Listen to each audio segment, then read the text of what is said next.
Hi, and welcome to another monthly market update. I'm Ryan Dieter with Key Realty, and today we're going to do a deep dive again into the Columbus, Ohio market for the month of April 2022. So if you've joined me in the past, you know we kind of pull up the MLS stats, the multiple listing service statistics that they put out every month. And we compare them to the last previous months and years and to kind of do a deep dive. I'm excited to get into this month because there's been a lot of talk about what's going on in the market right now with the rise of interest rates and rise of prices and the economic situation that's going on across the country with inflation and all that too. I get a lot of talk right now that all the buzz is about, are we in a bubble? Is the market going to crash? And I've been hearing this for the last 5 years, but even more so, it's in the last 5 weeks or so. So let's look at the numbers, kind of see what the numbers tell us. And there's actually some interesting things going on. So let me share my screen here with you so you can see what I see. And you can see these numbers. This is the latest statistics that, the multiple listing service of the Columbus Board of Realtors puts out monthly for actually the public. You guys can go on the Columbus Board of Realtors website. I think it's just columbusrealtors.com. Click on the real estate reports, and you can actually find this for yourself. But I just like to dive into this with you guys to see, okay, this is 2022 compared to last year. And you can see everything's up, and the prices are obviously up to the right. It's no surprise to anybody. We saw a 14.5% average sale price, not quite 1-to-1 when it comes to appreciation.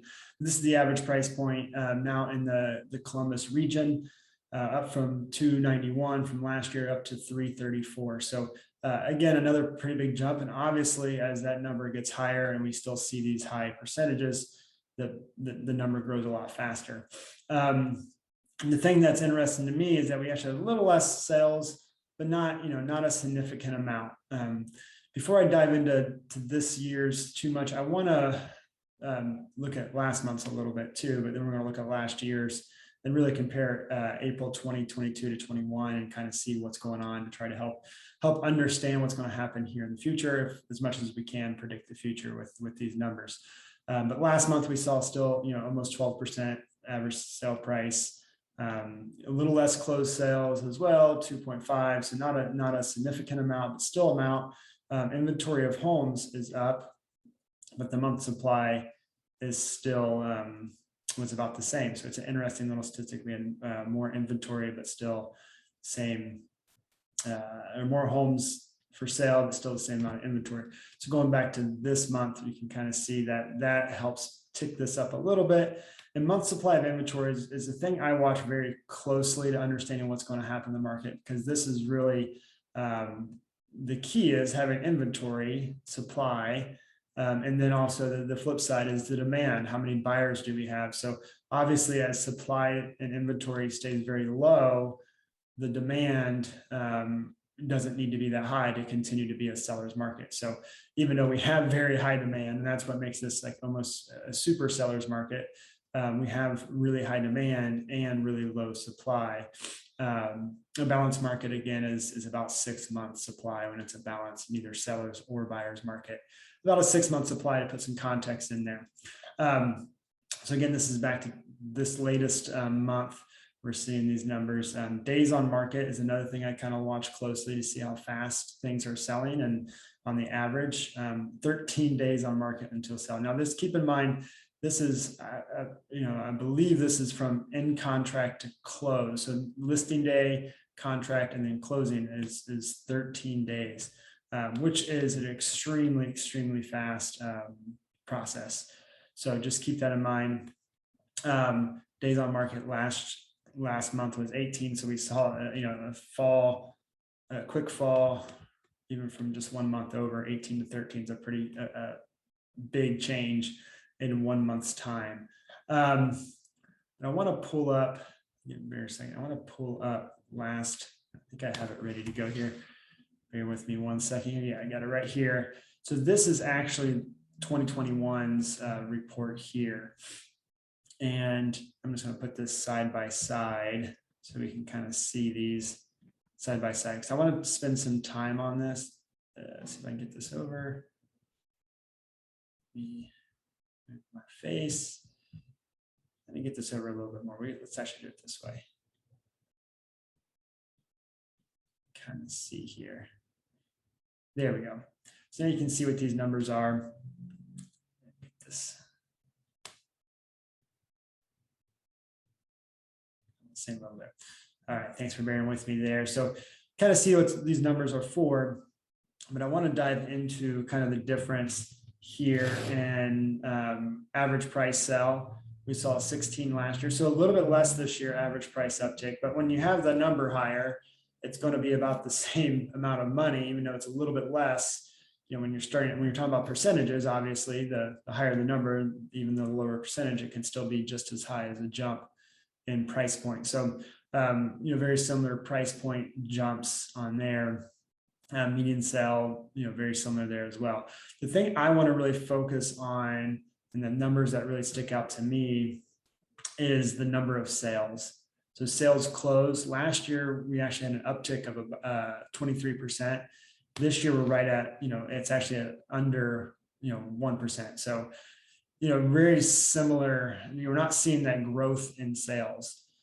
So that's an interesting statistic to me when it comes to, you know, what the market's going to be doing the next few months.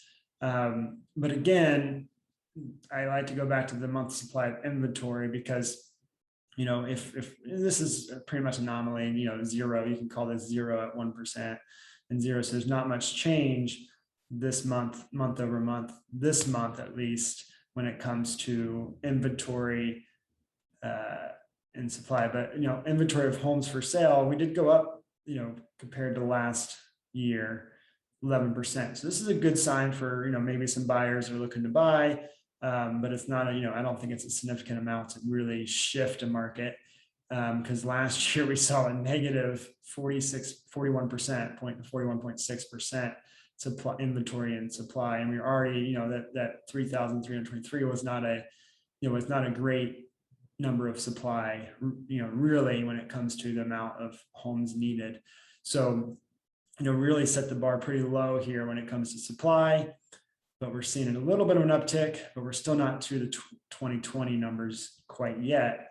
And no one would have called 2020 a buyer's market by any means. So with that said, I show this just to show that I don't think we're going into a territory where you got to all of a sudden say, as a seller, that, you know, or even a buyer, that the market's going to change significantly enough to make it a seller's market. What I see, you know, kind of what I'm seeing in these numbers is the idea that maybe things will not be quite as crazy, because if you were in the market last year, or were following closely the market last year, you know that there was some, you know, some pretty, you know, just, you know, crazy offer numbers, crazy price, you know, price numbers, stuff like that going on. And so we saw a lot of that. I think it's going to go back to kind of the pre-2020, or you want to call it pre-COVID market the next few months, summer. And this is a pretty common thing. We're coming out of the spring market.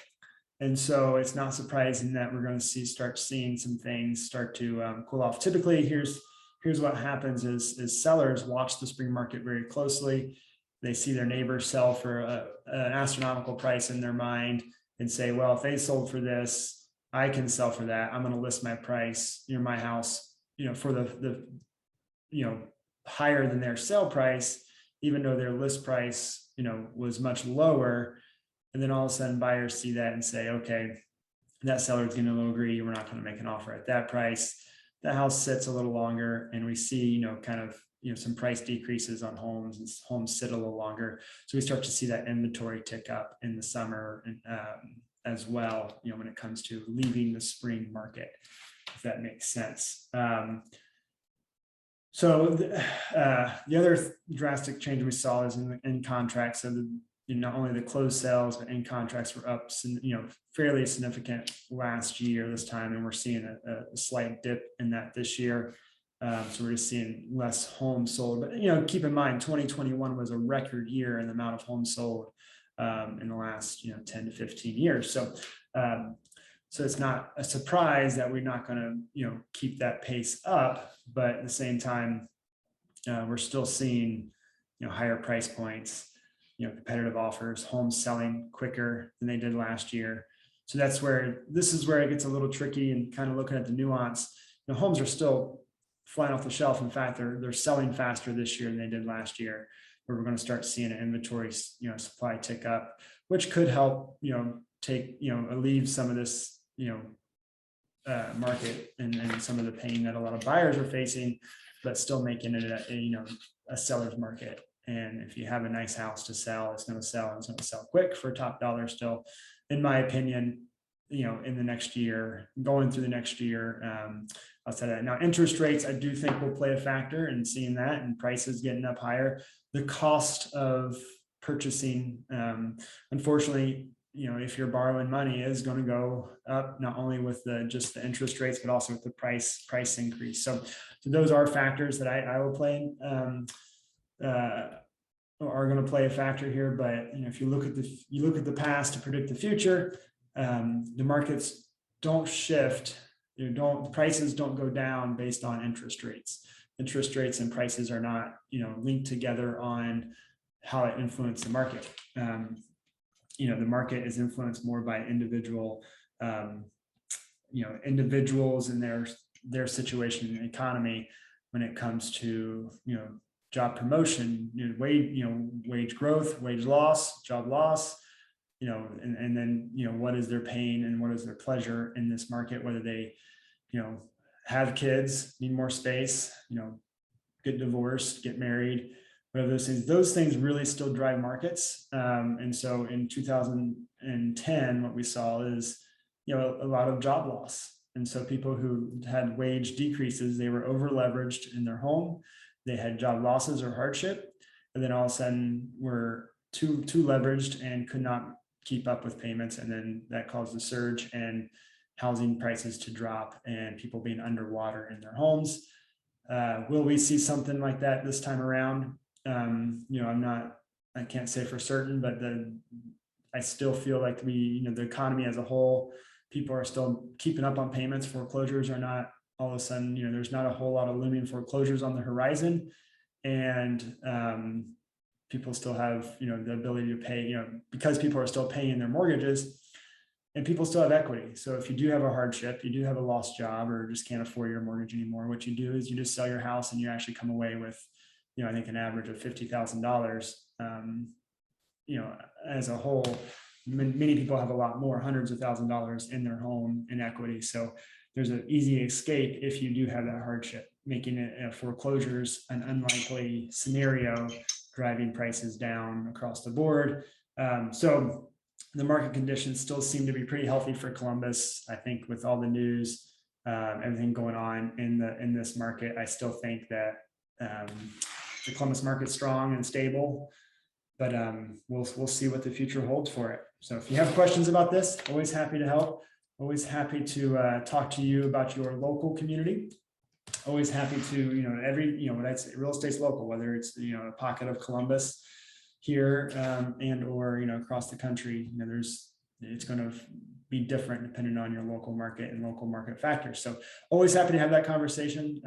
Talked about what's going on in your neighborhood, help figure out what your home's worth. Something I do is offer a complimentary a market comparison analysis, where I just go through, show you what's sold in your neighborhood, and help you understand what maybe the value of your house could be if you were to list it, and or looking for some kind of understanding of just what your house may be worth, whether it's for insurance purposes or a HELOC or other purposes of understanding what your asset that you own is worth. It's a good thing to know. So again, I'm Ryan Dieter with Key Realty. If there's any way I can help, always feel free to reach out. Have a great day.